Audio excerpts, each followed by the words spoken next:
Come on, folks, go ahead. Go ahead, admit it. You are addicted to this show. Rush Limbaugh, the EIB Network at 800-282-2882. Okay, going to head to the phones here. We have Joe from Billings, Montana, leading off. Great to have you, sir. What's up? How's it happening? Rush, glad to talk to you. I'm on my way in a few minutes to vote out here, as a matter of fact. And I wanted to say that if every Republican candidate in the country picked up a reporter and threw him to the ground, it would increase my chances exponentially of voting for them. No kidding. No kidding. Absolutely. Every single Republican candidate for the House, of course, there's no election for 2 years, but if they wanted to pick up a reporter and slam them, I would donate till I was bankrupt. Rush. Now, you realize you are openly endorsing the inflicting of pain. Well, Mr. Jacobs, Ben Jacobs is the reporter's name, by the way, and I think he should put some ice on it. But anyway, what were you saying? I was saying I do realize I am openly advocating inflicting pain, but maybe it's for the greater good. Inflicting pain for the greater good. Absolutely, Rush. I think that the more reporters get thrown down, first of all, we might have better reporting and less rude reporters. That's one thing. And the other thing is we might have smarter reporting in the future, although one can never guarantee such a thing. Now, how would that work? How would slamming a millennial young male reporter to the ground increase their reporting ability? I think perhaps reporters might be more polite. That's one thing going forward. And perhaps they might think through. If you look at it... Let me see if I understand your thinking. They're sitting there thinking if they ask the wrong question, they're going to get beat up and thrown to the ground, and that might change the way they ask the question. Is that right? It might be more respectful. Well, there you have it. There's our first voter on the way to the polls in Montana, endorsing the actions of the Republican candidate, Greg Gianforte. And, of course, we here at the EIB Network, we thoroughly and wholeheartedly condemn all such behavior at all times. Anyway, another call. We go to Deer Lodge, Montana. Patricia, great to have you on the EIB Network. Hello. Hello. Hi. Hi, Rush. Hi, what's happening? How are you? I'm great. I'm a big fan. I'm a new listener of a couple years. Well, I appreciate that. Thank you very much. I want to thank you for everything. You made me very smart and very well educated. Thank you. You're more than welcome. What's up? I have not voted yet today here in Montana. I'm going to vote in a little bit after work. But I just wanted to say, Rush, I think the bigger message about, I feel Gianforte was not in the right, but it hasn't changed my mind. I will still vote for him and stand by him and support him because he's a better candidate. Mm-hmm. Rob Quist has no message. It's just he's totally going on what the liberals stand for. We've got all kinds of left money. Rosie O'Donnell has... What do you think? Let me ask you a question since I've got... What do you think, Patricia, this guy Quist performing at nudist colonies? They have events like Wind Against the Skin. And he goes out there and plays his guitar at those events. And his daughter goes with him. He no longer does, but she, I guess, is still performing at the Wind Against the Skin events. Well, I guess, that was one of his talking points on local Montana radio was he didn't think we needed mining, coal, gas, logging, any of these industry jobs. Here you go. Typical liberal. We don't need coal. He thinks we can all make it in the arts industry. And, as far as the nudist camp, I guess maybe, he'd be well... Get in the arts industry? In front of Congress. Make it in the arts industry. The arts industry is going to power Montana.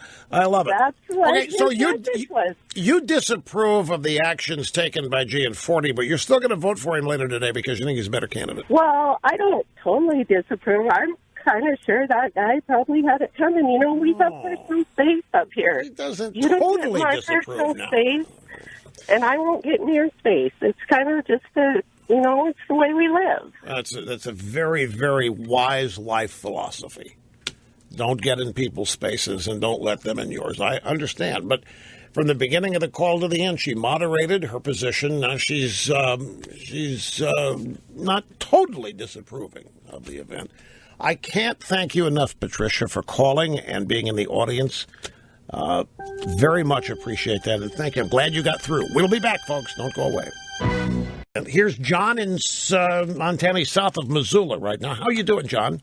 Oh, great, Russ. What an honor to speak to you. Thank you very much. I'm glad you got through. I've been listening to you since you knocked Madonna for her Truth and Dare album. Wow, that's that's going to go back. That has to be late 80s, early 90s. Thank you very much. You're welcome, sir. So what's up? Well, I just wanted to, like I told Snurley, I'm all for what Gianforte did to that, how you called him, the sleepy-wear pajama boy. It's about time that people started sticking up for our side. And enough of this happens, and those reporters are going to learn to back off a little bit. Yeah. So, well, we've had, what is it, the third or fourth call from Montana, and there's one way this can happen. I need to thank all of you out there who are not calling now to make way for people from Montana. The only way we get all these people from Montana is if those of you not in Montana stepped aside. Oh, they're not doing that? You're getting rid of them right now? Is that what you're doing? That's what I said. All callers are from Montana. So you people in this audit, you are so sophisticated, it's unbelievable. You knew to stand aside for a while so that exclusive Montana callers could get through. John, appreciate it. Where are we headed next? Sharky in Three Forks, Montana. Hey, Sharky, welcome to the EIB network. How you doing? I'm doing great, Rush. What an honor to talk to you. I would like to make a few comments. I do agree with your last caller. I think it's about time these reporters have to answer for their rudeness. They're always rude. They think that they have a certain right. And if you listen to the recording, Greg had asked him to talk to one of the staff members. And what the story we're getting here is that he kept pushing the phone in his face and kept interrupting and being rude. And so I can understand how you would get annoyed with that and want that to stop. I will say that Greg has many attributes in our area here. He has helped to start a school called Petra Academy, and they teach a classical education, which actually causes you to think. Also, Greg is a great philanthropist. He's given a lot of money to different charities, and I don't think it will change anyone's mind as far as voting for him. You sound like you know him personally, do you? I do know him personally. I've sat and talked with Greg. You know, he started a business called Right Now Technologies in his home. Him and his wife started it together. And after, I don't know how many years, but he finally did sell that. He did have an unsuccessful run trying to defeat an incumbent governor here, the Democratic governor. That put him into the political spectrum. But since then, he was quiet until, of course, Mr. Zinke was appointed the Interior Secretary. Right. Your observation about the phone, I have heard that too, Sharky. The statement that the Manley and Studley Gianforte campaign put out was that the reporter, the millennial pajama-clad reporter, pajama boy, I don't think he was actually wearing pajamas at the time, but you get the picture. Apparently, the statement from the Gianforte campaign was that the reporter kept inching the phone closer to the guy's face. Now, the Fox News eyewitness said she didn't see that. And she said she saw this thing, and she doesn't remember the reporter being aggressive with his phone being thrust in the face of Gianforte. In fact, CNN had a lot of fun with it. CNN played the audio of this and then read the statement from the Gianforte campaign and said they couldn't find any commonality. CNN said the statement just doesn't bear any resemblance whatsoever to what our eyewitnesses report having seen. And so that's where they left it. Well, Sharky, again, thank you for the call. I appreciate it. So how many did we get from Montana in this hour? Five? 4 or 5. In every case, and of course this is anecdotal, we cannot extrapolate, there's no way we can project scientifically what this represents. But every caller here supported the actions taken by Gianforte on the basis that the media is rude and impolite and needs to understand that they should stop behaving that way, and maybe this will teach them something. I wouldn't hold out for that happening, but we go to the phones here, and I'll get the ditto cam back in proper focus.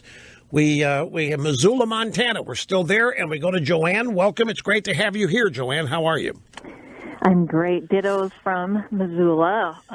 Longtime listener and homeschool mom with kids that love your books. Thank you. Thank you very much. Yeah. So I find it interesting that this Fox reporter is pulling back her story after embellishing, because I got thinking about the recording after hearing it, and the reporter on the ground is saying, "You broke my glasses." He's not saying, "Quit punching me." He doesn't go to the Fox reporters and say, "Did you see him punch me?" It's, "Hey, I want to get the police in here." It just seems like there's always a lot of embellishing that they pull it back, but boy, you do some damage. It's tainted. Well, let me tell you, this reporter was all over TV today. She was all over Fox, proudly saying that she and her crew were the only eyewitnesses.